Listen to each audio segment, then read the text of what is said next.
okay? We are going to have a really difficult time recording because you don't have enough microphones. What we're going to do is we have to talk within a foot of the mic. So if you want to say something, we'll have to pass a mic down to you, but that's the only way it's going to work. Okay? Okay, see, they should have put out those area mics Right. that pick this stuff up. That would have worked. It doesn't stop the interruptions, right, and the talking over. Not only that, yeah. I don't have a gavel, so I can't gavel anybody down, but what the heck? As soon as she tells us, are we on record?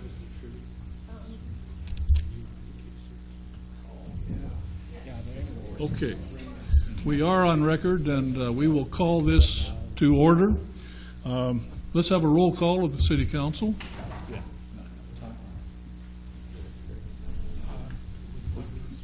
Well, are you going to run us down, or? Okay, let's just go around the room and introduce ourselves. Gary Ellingson. Dick Anderson. Alex Ward. Henry Quant. Were you about to ask who these people are? Yeah, that'd be nice. I'll start. My name's Dave Price. I'm the director of the Small Business Development Center at Oregon Coast Community College. Henry Quant, Lincoln City Councilor, Ward number 1. Alex Ward, I'm president of the Bay Area Merchants Association. Okay. Yeah, got you.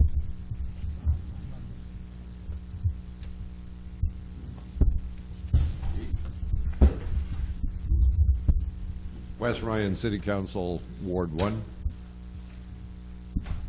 Kip Ward, Bay Area Merchants Association. Chester Norikis, City Council. Gordy Eggleton, City Council. Kurt Olson, the Urban Renewal Agency. Allison Robertson, Urban Renewal Agency. And I'd like to introduce Patty Webb, who is our program today. I'm Roger Sprague, City Council and I guess Urban Renewal Chair. All right, welcome everyone. We kind of covered the need to speak into the microphone so we can capture all the audio for the workshop for public record. And I'm Allison Robertson with the Urban Renewal Agency. The purpose of this workshop is for the agency to hear more in-depth information about the downtown manager concept, which is one of the 2012 proposed economic development tools. And here to help us with that is Patty Webb. She was the second downtown manager for McMinnville for 14.5 years. She retired in 2008 and now does some occasional consulting. She's here to offer us some background information and feedback on a proposal that staff received from one of the local business associations that may be considered at a future agency meeting. And I guess we already did introductions, so yeah. Oh, did you want to? Patty, just as a little background, there has been a group of us meeting, kind of the loan grant committee, and I was invited in to talk about the possibility of this business downtown business manager concept. It is a tool, and we've met numerous times, kind of challenging the associations that are thinking about requesting for this funds, you know, what it would look like and why. And I think after numerous meetings, we finally concluded, the bright people that we are, that we really didn't know what we were talking about. We had no idea of how to evaluate. I mean, it sounded like a good idea, felt good, and we worked through all those kind of things, but we then moved on to how would we evaluate it. And that's where, fortunately, your name came up and led to that. So this group has been, some of the people here have been in those earlier discussions, but that's what kind of bringing us back. I've got kind of a soft voice, but sounds like, okay, great. Well, my background is that I started in the with the McMinnville Downtown Association in 1994. And I came on as the assistant to Malcolm Johnstone, who had been there for 8 years. And so I came on as his assistant in promotions, because that was kind of my background. And I'd also owned a business up in Portland, and so I knew what it was like to to have a business. I knew what it was like to fail at that business, but you know, it turned out all those things that I learned came into play, you know, when I was a manager, because that's certainly what you deal with. He then, after 3 months, became, I can't remember what his title was, but he was full-time with the Oregon Main Street Association. I think then it was called the Oregon Downtown Development Association. And all of a sudden, the board is thinking, well, my goodness, we've got this woman, she's only been here 3 months, her background's promotions, what on earth is, you know, can we even do this? And so they took a chance and they did it, and it turned out to be okay. So I learned a lot, they learned a lot, but the thing that was the most important, I think, with McMinnville was that they also had a group of people. I'm going to go back to the beginning in the mid-1980s. They were doing what you were doing. Their downtown was kind of, you know, falling apart, as most of them were back in the mid-80s, and so they had a group of people who were property owners. I think the mayor's wife even had a shop downtown, some big property owners, and then Jeb Ledeen was what I call my hero. If any of you know Jeb Ledeen, you know, he had, his family owned many buildings downtown. They were third-generation people. So they were not about to let that downtown go down the tubes. And they met, they said, once a week for a year. And these people were trying to figure out what on earth to do, and then they heard about the Main Street program, the National Main Street program. And they also found that there was the Oregon Downtown Development Association, and a guy named Brian Scott, who became pretty well known and pretty powerful, was the director. So he came and spoke to them and told them about the Main Street program. And they all bought into it because they follow a 4-point program. I know, Kurt, you know all about this. And how many of you people know about the National Main Street program? Any? Oh, okay. You've got to go to their website. And you've got to find out about the 4-point program, because we followed it to a T. But the most important thing that they encourage business people to do, if they're going to consider this, is to hire a manager. Hire a full-time manager if you can. Now, I know that you're thinking of part-time to begin with, and I understand, you know, maybe that's budgetary issues or whatever, but that's the secret to our success, is having a full-time manager whose total focus is downtown revitalization. I know you're a little different here because you're spread out in, you know, the pearls, but I saw where one of the things that you talked about was whether to focus on 3 of the communities or all 6. And from my background, I would say if you're going to do a part-time person, go with the 3 and get that up and going, and then see how, you know, it goes with the rest of them, because you're so focused on the success of the business community. You really want to spend some time following these, and you've written out some very, very, very good, where'd they go? Here it is. Your job description. I mean, I made a copy of our job description, and Kurt has that, and it's very similar. So you've done some very good homework, I would say. But I'm going to go down the list, and this is what Kurt wrote. And do what they all have a copy of? No. Oh, okay. These are questions that were sort of developed from those meetings about what a downtown manager does, you know, how it helps business, and that sort of. Okay. I'll read off I think the questions that you asked, and then I'll take them one by one. What would be my impression of the job description that you provided? Well, I think it's excellent. We could probably add a few things. What were my experiences as a downtown manager? What would success look like? How can a downtown manager promote business development? How can a downtown manager help local businesses? How did I interact with property owners? What was my involvement with events? How the position could benefit the rest of Lincoln City? My impression of a downtown manager for Nell Scott Taft Cutler versus all 6. We just talked about that. The relationship with the chamber. Is the chamber here tonight? Oh, you told me that. Another hat. Yeah.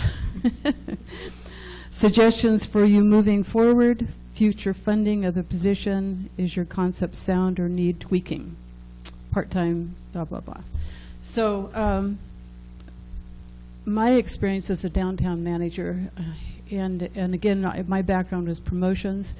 And so one of the first things I did was to start a brown bag concert series, because I could do that. I had produced concerts up in Portland. I was in Portland for 34 years and had a retail store, and then came back to McMinnville. My parents lived there, and after the store didn't make it, I moved in with my parents at age 55 and said, hi, I'm home.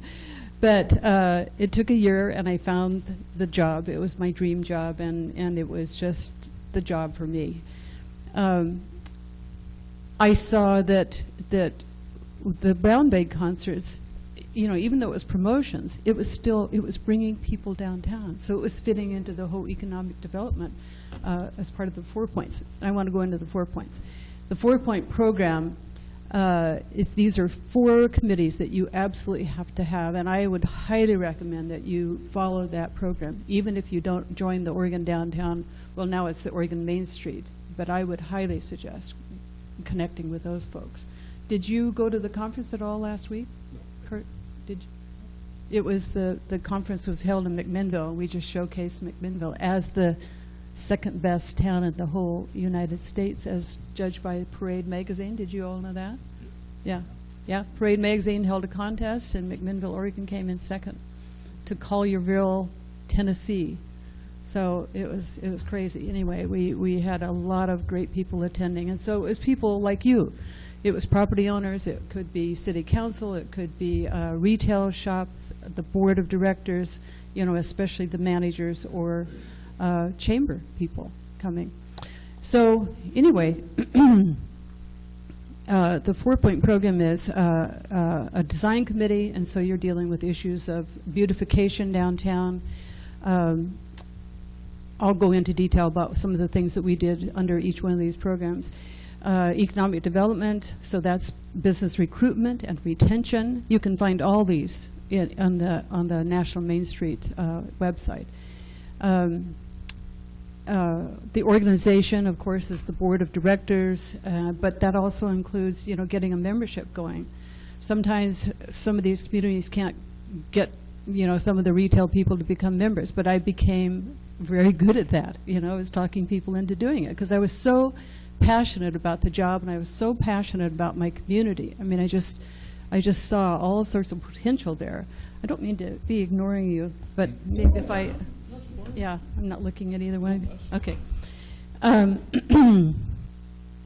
Let's see, design, promotions, and that included all the events that we did. We started adding new events. If you have all ever heard of the UFO Festival in McMinnville, that came about by McMinimans coming to town. And by the way, one of the guys that was on our board owned property in Portland, and he owned he leased a McMinimans building or retail business. So he knew the guys. He had been trying to get them to come down and check out the Oregon Hotel because he was part owner of that too. And finally, one day, after many visits, they came down on a nice, warm, sunny day, and there was the Brown Bag concerts happening. And right away, they got that feeling of this community is pulling off a real sense of a place to be. You know, all the people that were down there, all the people that were on the street, and that was, I think, a turning point for them. And I don't think I'm over-exaggerating that. I mean, because the fellow himself told that story. But how simple was that? You know, they saw an event like that, and they said, we want to be part of it. So, you know, it took them a year to get the hotel all together, and then they have a guy who's a historian, and he comes up with ideas for each one of the hotels, and, you know, about what the history of the place was. I mean, you probably, several of you have been to all the different McMinimans, but he found out there was a very credible sighting of a UFO in 1946 or something, or 1951, I can't remember what it was. And he said, let's have a UFO festival. So we went, wow, I mean, what's that going to be like? It brought some pretty weird people the first year. But our promotions committee thought, you know, we've done a lot of parades. We've done the Christmas parade. We've done other parades. We could do the parade part of this whole thing. And it took off like gangbusters, and that brings so many people to our town. Luckily, we have a McMinimans, bringing, the publicity that goes along with that. But it's become a huge event because we partnered with them. And it was just, it started off kind of simply like that. So the promotions committee got so busy that we decided we didn't have enough energy to work on the marketing part of promotions, and so we created a subcommittee. And so the marketing people worked on redesigning some of our brochures downtown, the historic walking map, the website design. I mean, we hadn't even had a website, so when we started off, it was pretty, kind of basic, and now it's really a gorgeous website. So you could go to downtownmcminnville.com and check it out.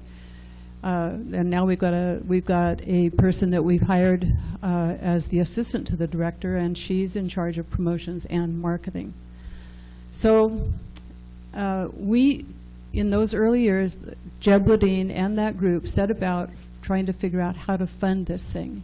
They'd heard about an economic improvement district, and they set about creating one. And, it's taken some communities just years to figure out how to do that. Now, I'm thinking that you've got some money here to spend on this thing, but you probably still need some more money. I don't know. Well, right. Our concept was that the Urban Renewal Agency could provide a grant for the first year or two, and given time, then that would give them time to find out if this was a good idea for, for the downtown, and to see if an EID, economic development area could be formed to fund it from then on. Yeah.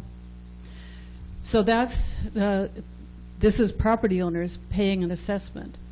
The city backed us up. They collect it, they assess it, they collect it, and then they give the money to the Downtown Association. And so we back then, I think we were bringing in about $50,000 from them. And then the city, on top of that, paid us $10,000, or I think it was $12,000. They upped it to $15,000. It may be higher now, I don't know, but they contributed that in lieu of what they would have had to pay if governments paid into it. So government, churches, nonprofits are excluded from that, and obviously people who reside in homes that are in that EID. So then the promotions committee made a lot of money on different festivals. There were events that we produced, and we made enough money to where we contributed then to the total budget. So membership dues were really big, the big part of that. And all that money was kept in a separate account and used for the promotions of the events. Christmas was big. We didn't make money on Christmas things, but we wanted to spend some money on that.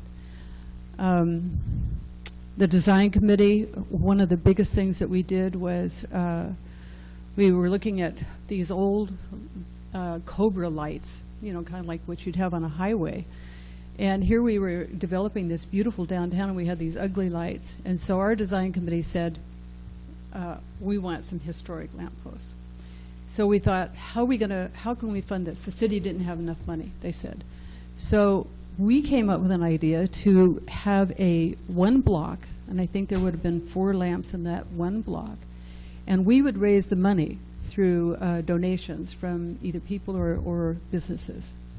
And not the downtown businesses. I mean, we knew we wouldn't start with them, but bigger businesses. And we got enough money to fund 2 blocks. Well, the city saw what was happening, and they said, okay, we're going to play a part in this. The city water and light will take down the lamps. They will put up the new lamps. So each lamp, I think, was $3,000. We ended up raising enough to pay for 19 lamps downtown. It took us about 6 months to do it, but everyone got on board, because once they saw those beautiful lights downtown, then the rest of them were just so easy to get. So each lamp has a placard on it.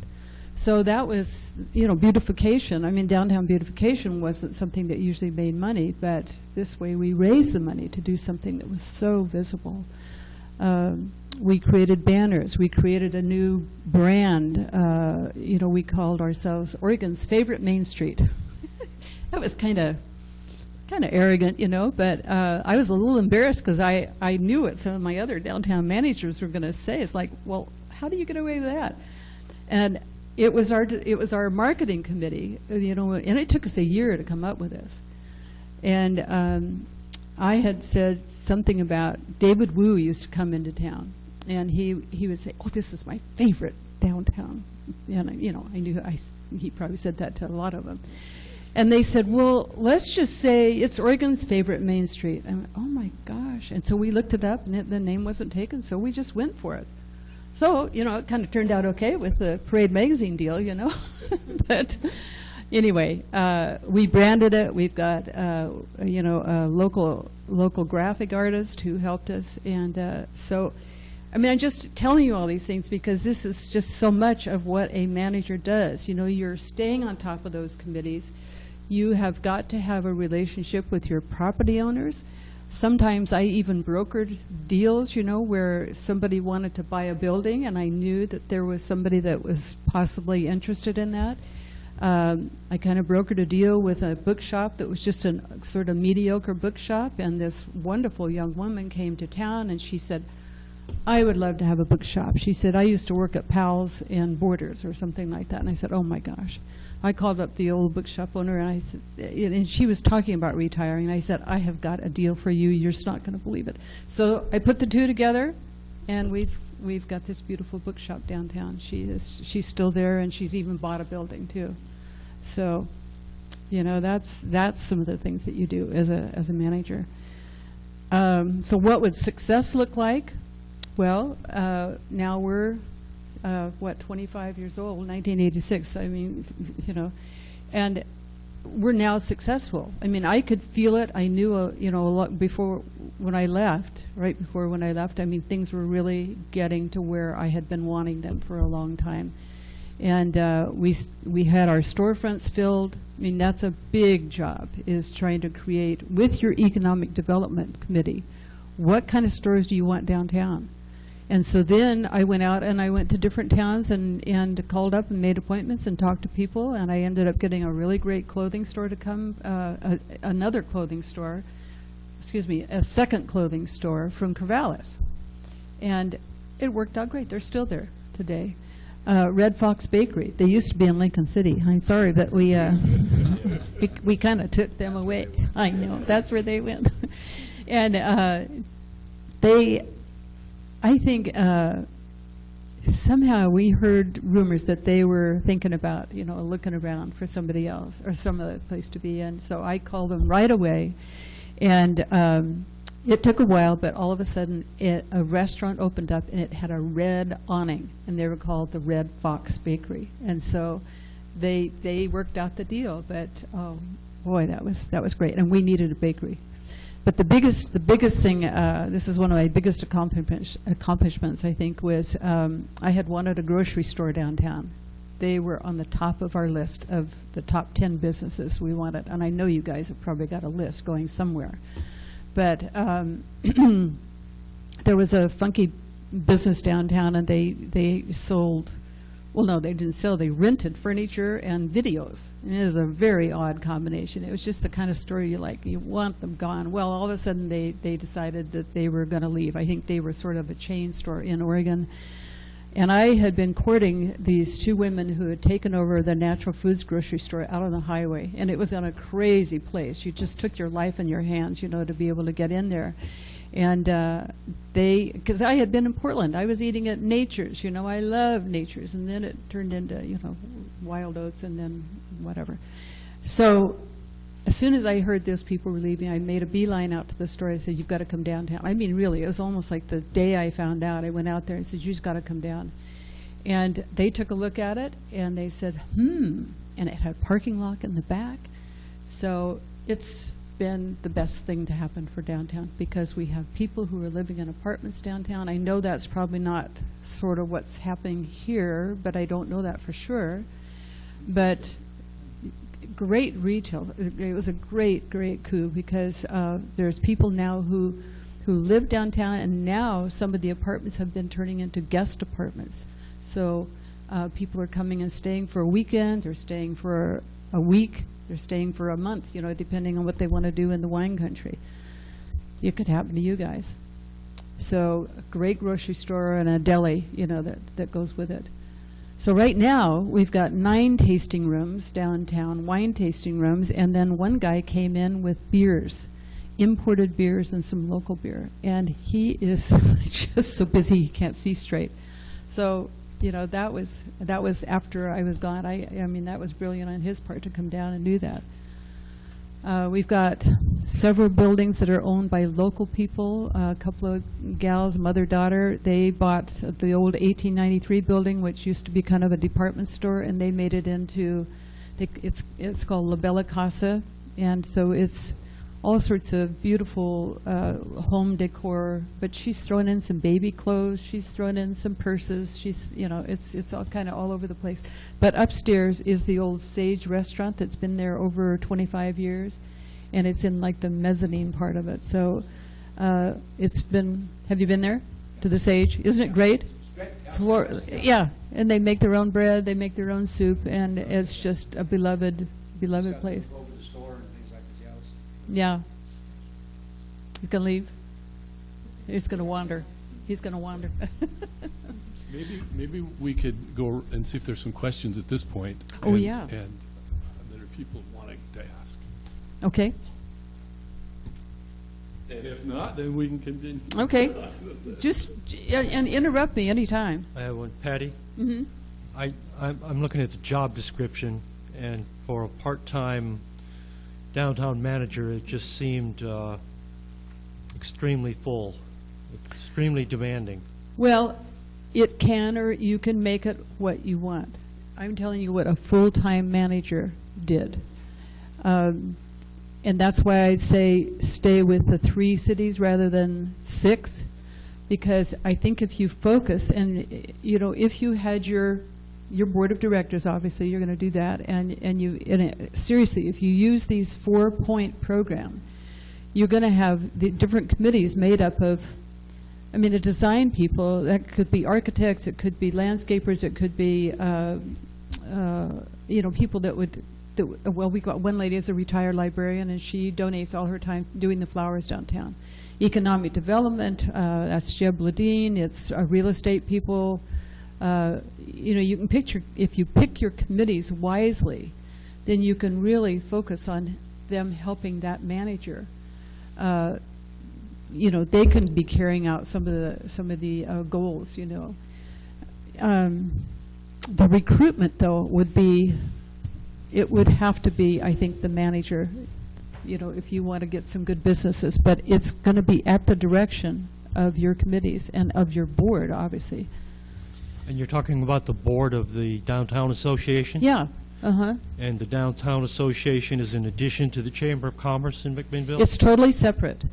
Totally separate. And it consists of business owners?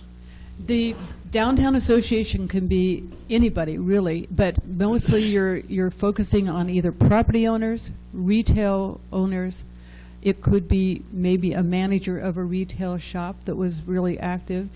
And then we also, in the membership, we included associate members, so it was people outside of the downtown district, and they got a better deal. It was like $50 a year, I think, when we started. Now, you know, I think maybe it's 75, could even be 100.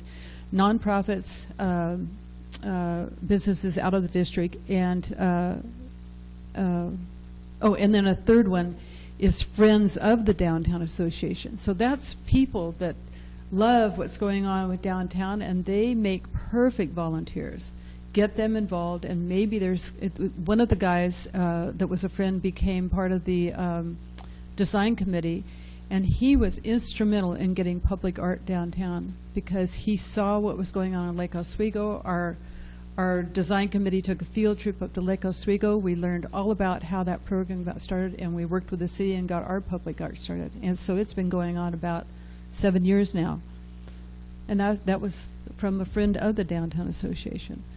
So you'd have to figure out what areas you could focus on with a part-time person. I mean, I wish you could fund a full-time person. Anyway, so part-time. Let me follow up, or with a little bit, have you comment. You know, there is an association now.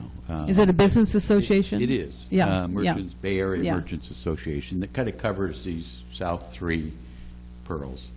And they've been doing a lot of stuff exclusively. You Yeah. know, and I would venture a guess that, you know, why we're even talking about it is, after a while, volunteers get tired. And especially if the volunteers are also the business Yes, the owners. retail owners. I know about business Okay. associations. So, you know, that hypothetically, you know, this is the thought of, you know, hiring a staff person to do the heavy lifting. Yep. So you know, my little notes say, you know, is this staff who does for the businesses or does with the businesses? And you've kind of answered the question is, it still has to be heavily involved by those folks who are Yes. tired Yes. now. Mhm. And I guess that's one of the things, you know, I'd ask you to keep thinking back, you know, at the beginning, rather than the great Yeah, experience you the have great now, success, if yeah. you could. But the fear is, you know, putting in public dollars into a trial balloon, a little, you know, research and development, willing to do that, but want to help shore up as much success or chances for success. So you know, as you talk, if you could keep, you know, maybe not today, because that's what we'd hope to be in McMinnville or whatever, but back in the days of struggling, you know, and I'm thinking out loud, wow, you've been through the pearls, the out-of-area owners of real property who really don't care, or the appearances would indicate they don't care. There's tenants who struggle with that, not just the business, but getting the owner to do anything. You know, and all those dynamics that are going on. So, you know, I guess I'm challenging you to, you know, Well, and some keep of the- it at the beginning, okay, if you could, and yeah. help us. And some of those things that I was telling you about were at the beginning. I think one of the things I learned fairly soon within that first year was that you need to, I think, almost need to pick your board members. And I think what I learned is that I could talk to people and say, you know, if there was ever an opening coming up, would you be interested in being on the board? Because I could see that those people would have something to offer. You know, there are certain people that you don't want on your board that are going to be argumentative, and you know, and one person did not have a good relationship with the chamber, and he even moved up into vice president, and we were thinking, we can't let that guy be on the board anymore because he doesn't have a good relationship with the chamber. You know, we had a very good relationship with our chamber. So we were able to select good and varied board members, you know, so it was property owners and it was business owners, and every once in a while maybe a friend of. So we got number one, got a good working board, and then secondly, you know, picking good committees. So maybe you can't do the 4-point program, but I swear you need to. So you get yourself a really good promotions committee, and yes, sometimes those are going to be people that are volunteers year after year after year. You know, it kind of works that way, still does, you know. But you know, if the manager is any good, you know, they can find people to be part of the organization. And that I think that was one of my fortes. I really got people inspired to want to be part of this growing association that we had. And when Malcolm was there, he was really good with economic development, but he just didn't know a thing about promotions, and he didn't know, he didn't have the talent to get membership. So I was able to double and triple the membership, and you know, at the same time, you know, you're bringing some extra money in too. Now, some people don't have their members pay anything. Do you have? They do, yeah. So they get the value of they need. I mean, their money goes either to promotions or whatever it is that you're doing. the recruitment was hard at the beginning, you know, and we had a lot of businesses downtown that were, you know, kind of ones that you wanted to move on.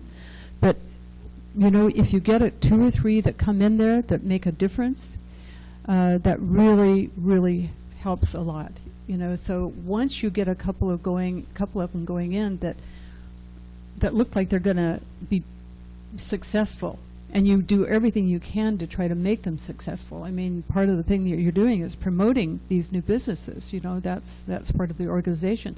When you have your business meetings, and we made the business meetings quarterly rather than trying to do them once a week.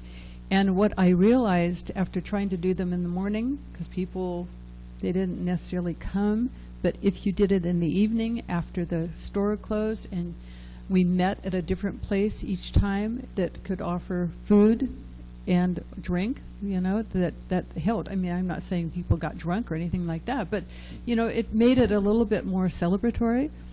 And we introduced new members and promoted them, and we, you know, each time we met, we tried to go to a new business so people would hear from that business owner. I mean, it's just little things like that, trying to, you know, let everyone else know about who the new people are, or celebrating some of the businesses that have been around for a while. I think, again, picking the people to be on those different committees is so important, you know, but then setting those goals and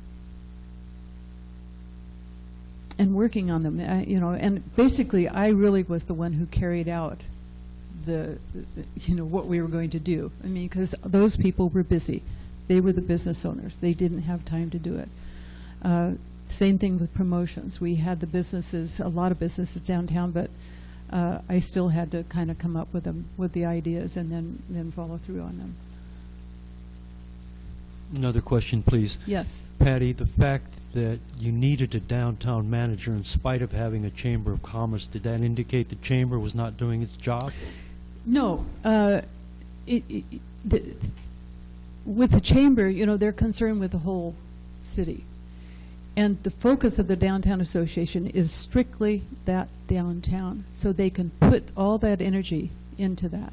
The Chamber basically kind of stood back and let us go do our thing. But we participated in the Chamber's activities. I mean, we were always a member of the Chamber. Now, there were some businesses who were struggling that had to make a choice between whether they wanted to be a Chamber member or a Downtown Association member. And frankly, you know, we probably had more people downtown that wanted to be part of the Downtown Association. But that, I think the Chamber sort of understood that. We didn't seem to come to blows about that at all. You know, we didn't put down the Chamber by any means. You know, we encouraged them to do both if they could. Thank you.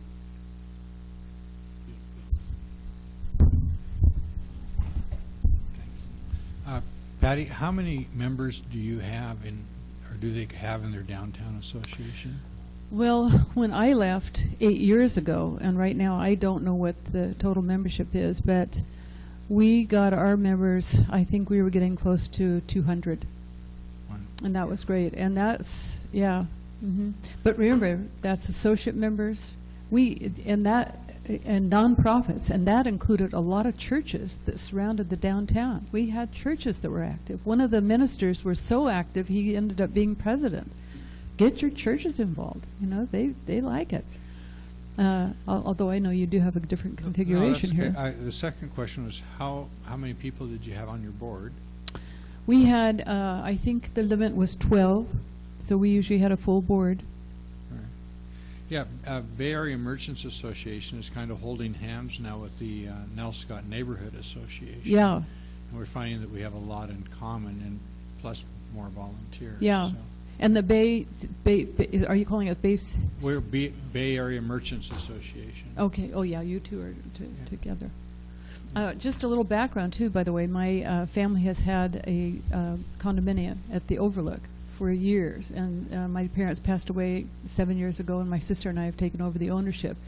And I remember the old days coming to Nelscott, and you know, there was a little bookshop in that little, you know, that little area there, and I only just now discovered that great breakfast shop. It's one of the best breakfasts in the whole area. Is it Nelscott Cafe? Cafe. It is. Have you guys eaten there? My gosh, it's great. So I've been discovering all the great little shops now. I mean, the Pacific, yeah, I love them. I finally had dinner at Tidal Raves, but the whole Taft area, I mean, when you did that, it was like, oh my goodness. There's that great little shop that has the tacos, I think. Oh, the new one on the Enrique's. Yeah, yeah. I mean, you've got some great places. So as a person who comes over here now a lot, I'm loving my little area. And so I'm so excited about this Nelscott development. I can't see straight. I mean, if I wasn't retired, and if I didn't go to Palm Springs for 6 or 5 months, I'd like to help you guys out. So I don't know what's planned for what is planned for that Nelscott area? I mean, isn't there going to be sort of a park in there, or a gathering place, for the or strip itself? They're going to change the to make it a one-way street, and then make the parking diagonal instead of just sort of random on both sides. And then, but there's a lot of sidewalk work that's still going to go, but that's all on project for next year. Yeah. Oh my gosh. And so is it going to be 4 lanes as you're coming out of Lincoln City now, or I mean? Well, it's going to be the 5 lanes like it is now from the south, and then in the area they're working now is going to be 3 lanes. with Oh, sidewalks. okay. So, yeah.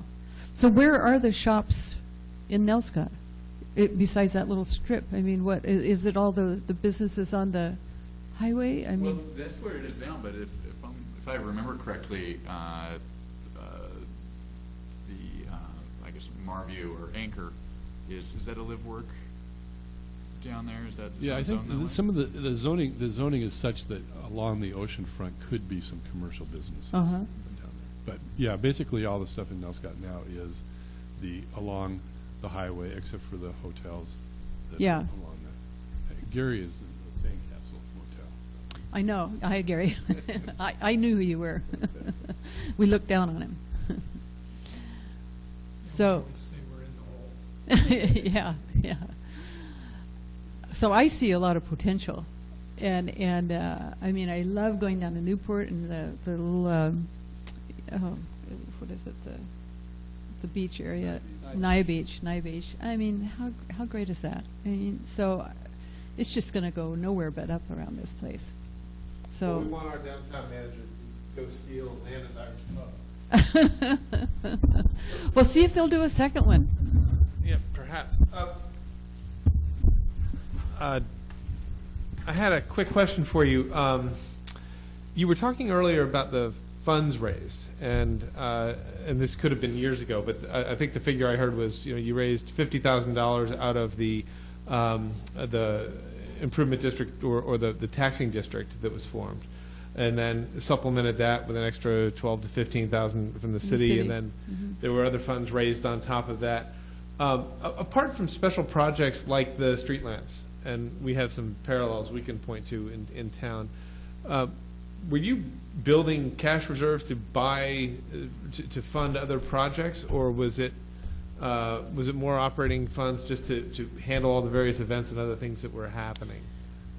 We didn't get to build a lot of cash reserves. I mean, we kept what is the amount that you keep in reserve in case, the EID goes down and you've got enough to live, stay alive for a year. What is that fund called? I can't remember.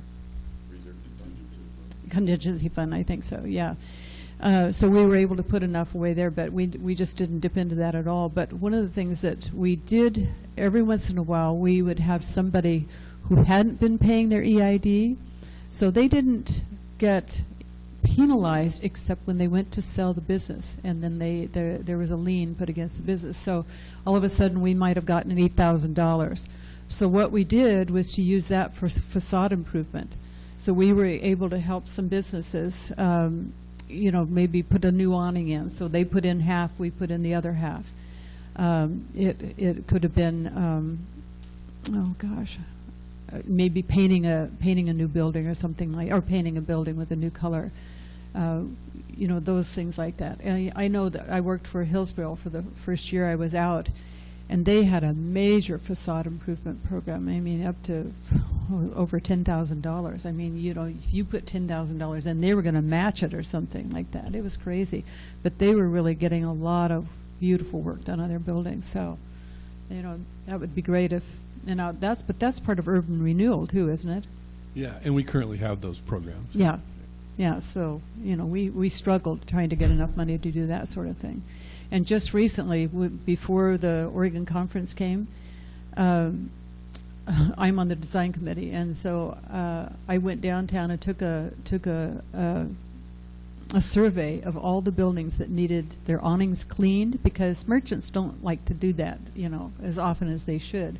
So here we are with dirty awnings and, you know, facades that are kind of dirty, and so we got a fellow to do it, and Cassie, the current manager, Cassie Sollers, was able to find some money in some other account. She's just a genius at that. I don't know how she found it when we couldn't find it, but they were able to get the property owners and the business owners, and then the Downtown Association helped, and so most everyone cleaned their awnings for the thing. So, you know, we're always struggling to find that kind of money. Well, thank you. And for the record, I was a customer of Jeb Blitting's for about 9 years. And so for 400 consecutive weeks, I drove down your Main Street and just absolutely love it. And Isn't frequently stopped at the Red Fox. Yeah. Still paying for that. Yeah. In fact, they just sold it, and they moved back to New York, where they were originally from, but they sold it to one of their employees, so that worked out very nicely. Yeah. Yeah.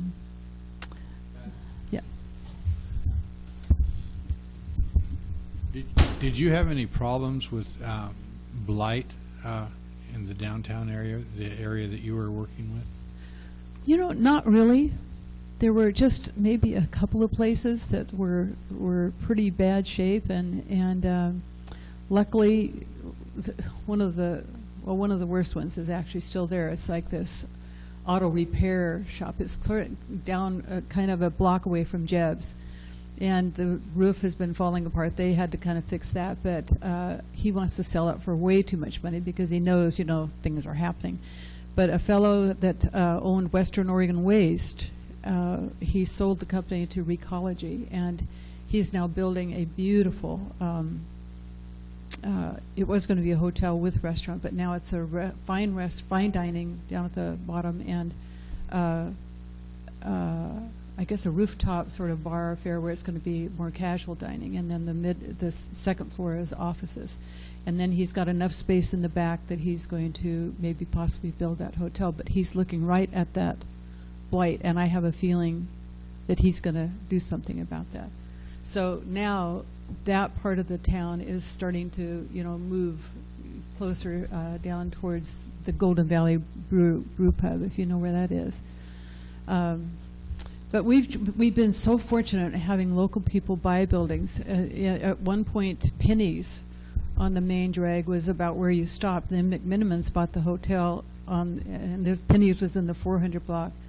McMinimans is in the 500, and a woman bought the building right across the street, which was the old Elks building. I mean, there were awful shops there. I mean, you just didn't go down there. And that was my first years there, and I think about McMinimans came about the 4th or 5th year that I was there, and she completely restored that building, and it's 9,000 square feet. 5,000 she made into her own apartment upstairs. Just finished off the ballroom, and so. But the first thing she did was to make the downtown retail spaces really great, and she's the best landlady we have downtown because she's fair. She doesn't gouge people if they need some work done or if they have a plumbing problem or something. I mean, she's just there on top of it. So we are so lucky. Another young couple bought a building, and it had been owned by some elderly people that it's like you were just hoping they would, you know, move on. And they ended up restoring the ballroom upstairs. Do you know anything about it was a ballroom, it was a dancing, a dance hall back in the day, because so many of the other ballrooms are the Masons and the International, or no, the Oddfellows building, and you know, things like that. And so this is a young couple who got involved, and now there's more, and this is what I'm seeing now. more and more young people are coming in, especially kind of related to the wine industry. I'm sure that you've got, you know, I don't know, maybe what your specialty is down here is like, I mean, it's the beach, you know, I mean, that's your main deal. But who are you trying to attract to your businesses in Nelscott and Taft and? Who wants to take that? Yeah. I don't specifically have an answer to that. Just pull it up. Oh. Yeah, hold it up. Well, I'll be good. I'm sorry, I have a play to go. Oh. He actually wrote the play. Oh, my goodness. And, this is not the one you wrote? Oh, I'm sorry. Okay, so they're coming to town to see this famous person's plays, too. Okay. Well, actually, at our motel, we do have a handful of people that come to go to Theater West because of the production group that West belongs to, and it's a little out of the way place. You wouldn't really know that it's there unless you were specifically looking for it. But that's an aside. I probably should not have taken the microphone because I did not have an answer to your question. I do not have an answer to your question about what specifically we're doing, at least in Nelscott, to try to attract more business. I would like to make one brief aside remark, and I don't know what's going on inside the shops, but I had not been to Cornelius for a number of years until last week, and went there and was quite surprised at the streetscape they've got going on in Cornelius. I don't know if you've been there lately. I haven't been there for years. They're doing something, you know, because it's happening, and I was attracted enough to, you know, to stop there and walk for 2 or 3 blocks. What our business specifically is doing, and this is just as a precursor to whatever is coming down the road, is we're trying to attract customers by going online. And at my age and skill level as far as computers is concerned, it was kind of a lost cause. So I tasked that to our manager, who is much younger than I am and is plugged into that. And so far we've been pleased, you know, with the results of being able to, for not a lot of, well, we pay money out if we have the opportunity of serving the new customer. But as far as putting our message out, it doesn't cost us money until then. Because I'm not planning on taking the microphone again before I leave, I would like to throw a wild and crazy idea out. I'm only going to be on the council for another couple of months.